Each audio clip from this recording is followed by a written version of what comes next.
Hello. Hi, how you doing? This is Simon Hayes. He is an instructor and owner at RMT. And this is Laura Smith, and she's an instructor at RMT, and she's an owner of Women Only Motorcycle Training. Watch where you point that finger. Okay, so what we're going to talk about today then is road position whilst we're in the UK and also when we're abroad as well. So you can see behind me I've got a couple of drawings here, one for when we're riding in the UK, so we ride on the left hand side, and then one again here where we're riding on the right hand side. First of all, I'm going to talk about how we ride together in a group. So we actually start off by pairing up, and that means we have two people that always stay together.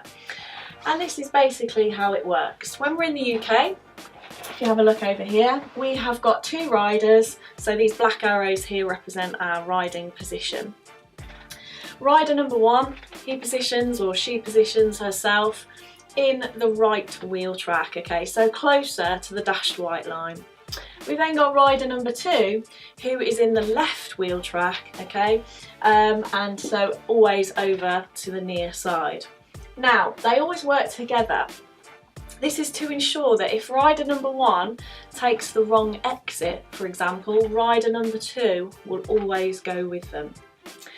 It also means that when rider number one is in front, he's got a good view of what's going on ahead, and rider number two is, if you like, his wingman.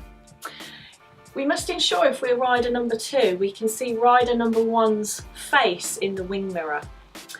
We also need to make sure that if we're rider number one, we can see rider number two when we look in our near side wing mirror.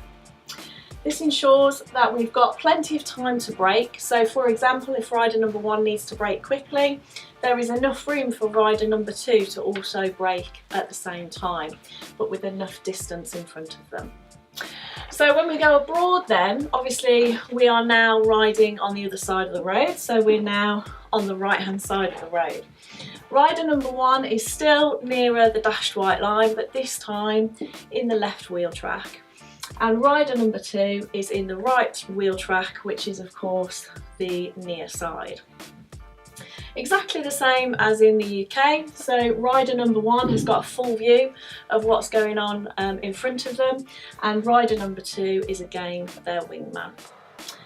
What happens here then is that rider number one must always be able to see rider number two when he looks in his near side wing mirror, and rider number one must be able to see the face of rider number two.